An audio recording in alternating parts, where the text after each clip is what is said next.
My husband, Charles, recently told me that he's planning to marry the woman he's been seeing and wants a divorce. He suggested we skip the hassle of dividing property and that I should just leave quickly. Meanwhile, his girlfriend, Astrid, seems to enjoy seeing me suffer. Donald, another man in my life, is also infatuated with a woman he met at a bar. Neither of them wants to live with me, so I decided I would leave just as they wanted. But before I go, I have a few things to say. My name is Freja. My parents named me with the hope that I would have a life full of happiness. I'm 52 years old now, and although my life hasn't been as joyful as they had hoped, I'm finally happy. Looking back, I can laugh at my past. Let's go back to when I was 37. I was about to celebrate my 12th wedding anniversary with Charles. We didn't have children, which made conversations with others somewhat painful. People would often ask, "Do you have any kids?" Or say, "Children are wonderful, you know." Charles and I had grown distant, partly because he had been promoted a few years earlier and was very busy with work, traveling frequently. I worked too, so we hardly saw each other. It's no wonder we didn't have children. I tried to convince myself that this was just another way to be married and that having children or not didn't matter. One day, our family expanded in an unexpected way. Instead of a baby, it was my in-laws who moved in with us. Right after we got married, they had been pestering Charles about living with us. He eventually decided that living together was less of a hassle than constantly refusing them. I wasn't thrilled about it, but Charles said it would be fine since we were rarely home. Living with my in-laws was a nightmare. Even before they moved in, they would always ask me when we were going to have kids. Astrid, Charles's mother, would always say, "The more children you have, the better," every time we met. But she only had Charles. Living with such in-laws turned out to be worse than I imagined. As soon as they moved in, Donald, my father-in-law, announced that they wouldn't give us any pension or living expenses. Astrid agreed with a smile, saying, "Let's go with that arrangement." I was stunned. What kind of arrangement was that? Charles sided with them, saying that since we both worked, we didn't need their money. Up until that point, I hadn't been particularly dissatisfied with Charles. I thought he was a good husband because he didn't get angry easily and worked hard. But now, a wave of complaints that I had never felt before came rushing in. Living with my in-laws was even worse than I had expected. Over time, I realized why they wanted to live with us. Donald often went out at night, claiming he was going to drink with friends. I believed him at first, but I gradually understood there was more to it. But then one day, while doing laundry, I found a point card for a nightclub and a business card with the name Ellen on it. This wasn't just any bar. It was a place that catered to a man's desires. It was clear that Donald liked Ellen. I couldn't believe he was still so active at his age, and not in a good way. No wonder he couldn't give us any living expenses. He was spending it all on Ellen. Meanwhile, Astrid started to harass me in a subtle but increasing manner. At first, it was so gradual that I didn't even notice. Initially, I thought she was being kind. I could have tolerated her criticizing how I folded laundry or seasoned my cooking. But then she started calling me by the name of Charles's ex-girlfriend. Each time, Astrid would apologize, saying, "I remember her strongly because she was the first girlfriend Charles introduced me to. I didn't do it on purpose. I'm sorry."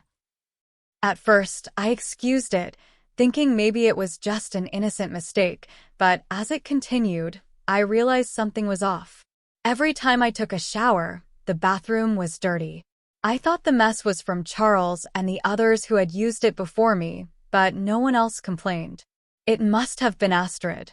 There were other incidents too, like when she mistakenly unplugged the bathtub on a snowy day, leaving me to shower in the freezing cold, or when she took my favorite necklace without asking and then lost it. Each time, she would say, "I didn't do it on purpose. I just wasn't thinking. I'm sorry." While it's possible to accidentally call someone by the wrong name or forget to plug the bathtub, taking someone's jewelry without permission is not something that can be brushed off as a mere oversight. I began to suspect that all of this was intentional harassment aimed at me. One day, when Astrid angrily sat at the dining table complaining that her dinner was late because I came home late, I finally realized it was indeed harassment, albeit subtle. Astrid hadn't done any housework since she moved in. She threw her socks inside out into the laundry and tossed bottles into the trash without removing the labels, adding minor inconveniences at every turn. She complained if meals were late, if the sheets were messy, and sometimes she even threw things. I finally understood that our home was graced by the arrival of two babies, both big and delightfully stubborn. Exhausted from my job as a caregiver, all I wanted was to escape this situation and go to bed. So, I silently tolerated Astrid's behavior. I didn't have the energy to argue with anyone when I got home. I just wanted to rest, even if only for a moment. While I was exhausted and didn't notice at first, it seemed that Astrid knew about Donald's night outings. One evening, an actress appeared on TV, and Astrid persistently asked Donald, "Don't you like girls like her?" "You do, don't you?" The actress's name was Ellen, just like the girl from the bar. Donald looked pale. After that incident, I asked Astrid, "Are you okay with Donald going out like that?" Astrid replied, "If I get a divorce, at least I'll get half of everything." "I'll be someone with a history of divorce at this age, right? That's miserable and looks bad to society," Astrid said. "Of course, I don't like it, but he's just playing with professionals at the bar, right? If he's not serious, I can accept it." Astrid wasn't avoiding divorce out of concern for Donald, but because she feared the stigma of being a divorcee. I couldn't understand it. Turning a blind eye to infidelity must have been causing her significant internal stress, and her way of coping with that stress was to harass me. By doing so, she could vent her frustrations and avoid housework, killing two birds with one stone. I became certain that this was why Astrid had insisted on living with us. Since moving in, Charles increasingly made excuses not to come home, claiming he had to work overtime. Our house was rotten from the roots to the pillars, and I feared I might end up crushed under the weight of this dysfunctional family. About 6 months after the in-laws moved in, Charles, who rarely had a day off, dropped a bombshell on me. "Please, let's get a divorce," he said unexpectedly.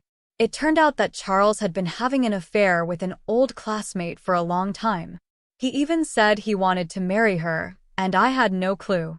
Apparently, they started dating just before he got promoted. I thought he was working hard for our sake, but it was likely for his classmate.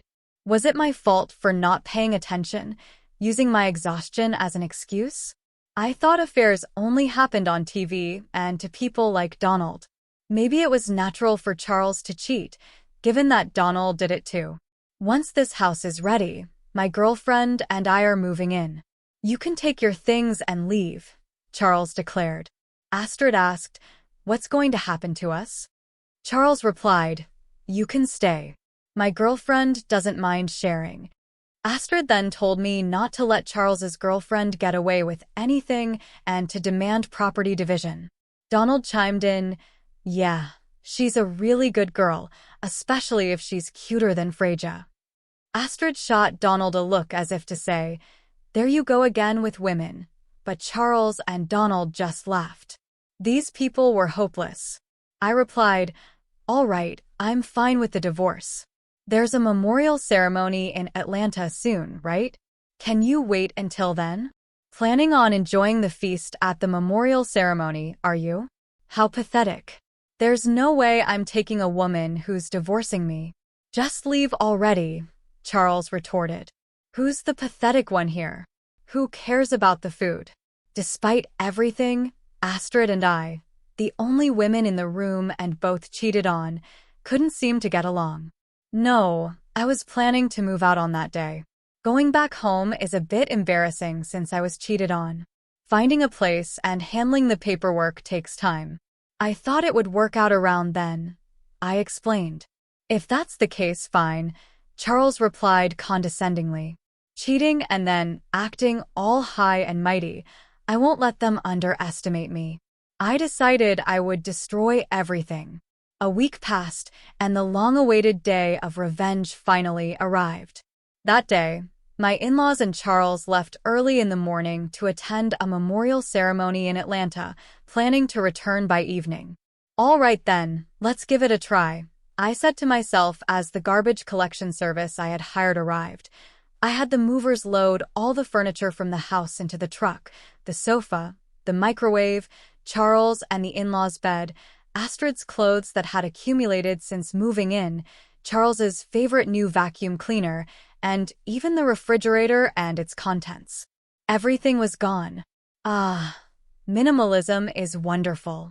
With each item thrown away, it felt like my troubles were disappearing. Next, the movers came to transport my important belongings to my new place. By evening, the house was empty. The front door made a sound. It seemed Charles and the others had returned. I decided to greet them one last time as a good wife and stood at the entrance with a smile. What, you're still here? Charles frowned openly, and my parents-in-law did the same.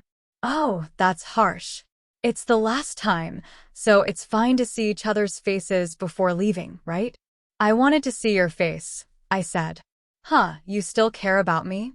Charles chuckled, slightly blushing. Fine, let's have a meal together one last time, shall we? Charles, strangely in a good mood, headed towards the living room, followed by Astrid, who looked exasperated, saying, Charles is so sweet. Donald turned to me with a proud look, saying, That's my son. I was baffled. Having a meal, huh? It would have been a nice way to part, if there was anything left to eat. Huh? What? What? Charles opened the living room door and let out a silent exclamation. Astrid, annoyed, peeked into the living room after Charles and exclaimed, Just like him.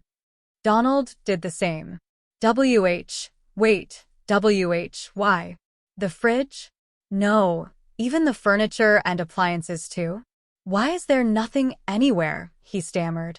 Of course, I threw them out. The house feels much bigger now, doesn't it? I thought it would be bad to leave old furniture for your new life with your girlfriend. Consider it my parting gift, I said. Threw them out? Why? Weren't you preparing to move? Charles asked, confused. I've already moved. You throw away things you don't need when you move, right? Have you forgotten? Most of the things we bought when we got married were purchased with my money. Nothing bad will happen just because I, who didn't need them, threw them away. I explained. Charles pointed at me, his mouth moving but no words coming out. He seemed too shocked to speak. With this, I'll forego any division of property. Well, there's hardly anything to divide anyway, I said with a smile. What have you done? Astrid yelled, furious. I'll return that phrase to your foolish son. There are limits to indecency, like cheating while having a wife and then saying to leave because you're remarrying. Wasn't your upbringing at fault? I retorted. How could you speak to me like that? You are such a terrible daughter-in-law, Astrid snapped. Do you still consider yourself my mother-in-law? To me, you're just another old lady, I said with a malicious smile. So ungracious, Astrid muttered, shaking with anger. Seeing Astrid angry was starting to be a bit fun. Don't you remember? If I ask for division of this house, you can't refuse, can you?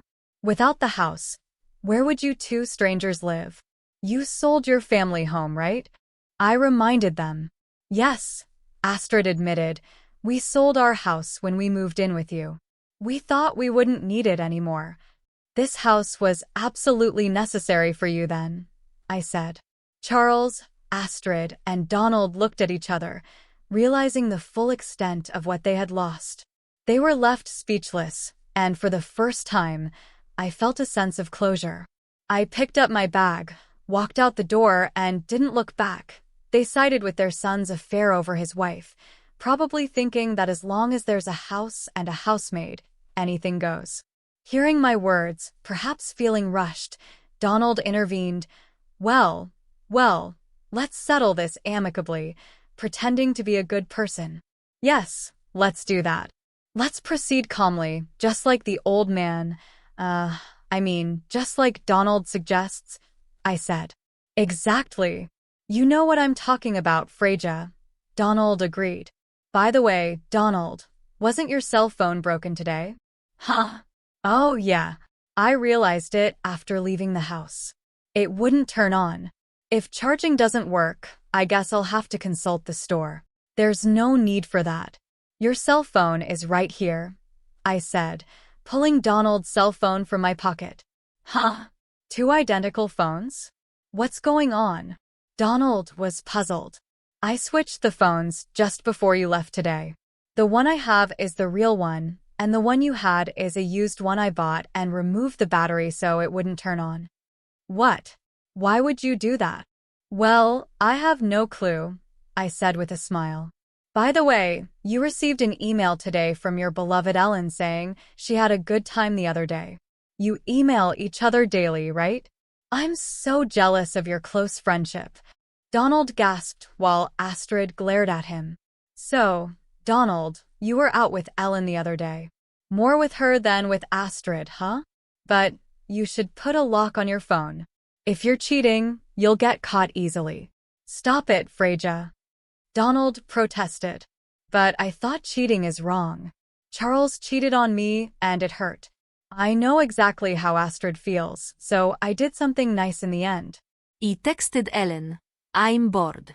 Let's break up. She was furious and said she was dealing with you because you conveniently give her money. Good thing you broke up safely. Oh, by the way, this is Ellen, Astrid, your enemy. Take a good look, I said, showing everyone a photo of Ellen and Donald as I returned the phone. That's when it happened. Charles showed a stern expression no one had seen before. Why is my girlfriend in this photo? Everyone but Charles gasped. What's going on, Charles? What are you to Ellen? I asked. No, that's my line, Dad. Why are you taking pictures with Ellen? Because I'm her boyfriend, obviously. No, Ellen is my girlfriend. Isn't your girlfriend your classmate? We just met at a bar and started hanging out. Who would have thought that father and son were dating the same person? This development was surprising even to me. Ignoring Astrid and me, who were in shock, the men started a pointless argument about who was more suitable to be Ellen's boyfriend, which eventually escalated into a full-blown brawl, pulling each other's hair. The brawl ended when Charles pulled out a significant amount of Donald's precious thinning hair. After a glance at the soulless face of Donald, I loudly declared, "Well, I'm off to my new place. Thank you for everything. I'll be claiming compensation for the affair next time. Bye." I had said there would be no property division, but I didn't mean compensation. Astrid realized that this was a serious affair and, swinging the bag she was holding, began furiously beating Donald in a rage. Donald stood there, head hung low, as if he had been burned out completely, unable to process everything that had happened. Watching this living hell unfold beside me, I couldn't stop smiling as I hopped on my beloved scooter and left the scene. Although it's a far stretch, in my mind I felt like Tom Cruise in Top Gun. It had been a while since I had ridden down such a refreshing night road. This is the best feeling ever.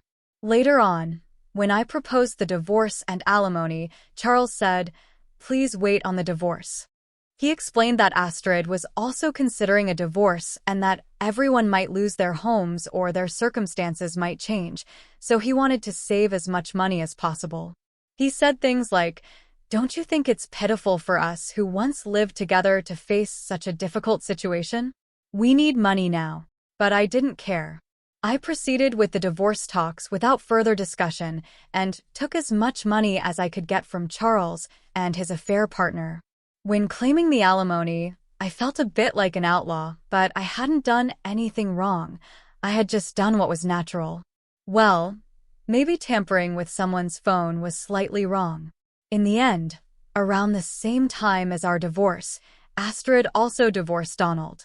Apparently, Donald and Ellen's affair had been going on for over 5 years, and Astrid couldn't forgive that they had a private relationship as well. I don't quite understand why bar hopping is forgivable, but private relationships aren't. I thought there are various forms of marriage. Well, in the end, we're not married anymore anyway. Donald was sued for alimony by Astrid, and Charles was sued for alimony by me. The saying blood will out held true, and the in-laws are now all scattered. Astrid, having been cheated on by Donald, seemed to have grown to despise men in general, including Charles, who had abandoned me in a similar manner. As a result, Charles and Astrid, after the divorce, are slowly becoming distant, though they do have minimal conversations. Donald, now jobless, turned to Charles for help, but was rejected as Charles himself was barely scraping by. Charles is juggling multiple jobs while Astrid, who had been a housewife since her early marriage, is experiencing work for the first time with a part-time job. Donald became a part-time worker living in a cheap hotel. Charles, eager to marry Ellen, learned that she wasn't interested. Ellen saw both Charles and Donald as mere extensions of her bar work, as convenient sources of money. It turned out that Ellen had other men besides Charles in the same capacity. Charles, having been classmates with her, mistook her for being serious and believed she was his destiny, but in reality, it was a foolish and trivial story. In the end, both men were deemed unnecessary by Ellen, even as convenient sources of money, and were discarded. From my perspective, I thought since I'm leaving, I might as well destroy everything in the process. Just as I aimed, I'm very satisfied having witnessed the spectacular collapse of a family. No one in that family valued each other, only caring about themselves, so the outcome was, in a way, inevitable. Essentially, they were a family in name only, lacking any compassion. Now, I think it was good that I got away from that household. On the other hand, while I still come home exhausted from work every day, living alone has freed up my time as I no longer need to allocate it for someone else. I have more freedom than when I was married. Back when I was married, I hardly had time to meet my college friends, but now I can travel with them on my days off and even have time for my hobbies. In college, I was part of the choir, so I decided to join a karaoke club. It seems that one can continue to improve in music, no matter the age. I consistently win at the club's competitions and even earn cash prizes. Thanks to that, my wallet is always warmly filled. At the facility where I work, my colleague suggested hosting a karaoke recreation event since I'm good at it and was a huge hit. I received many compliments like, "You're so good," and was thrilled to bring smiles to the residents through my personal hobby, something I hadn't expected. By the way, my go-to performances are Unchained Melody and My Heart Will Go On. The lyrics of older songs are just so wonderful. I don't really understand recent songs, but I guess I should study up. Though my days aren't glamorous, I'm surrounded by friendly colleagues, trustworthy friends, and kind residents who feel like family beyond work boundaries. Finally, it seems like I've become the Freja I was meant to be. From now on, I aim to be someone who not only receives joy but also shares it with others. All right, let's do our best at work today. I'll wholeheartedly celebrate the residents' birthdays.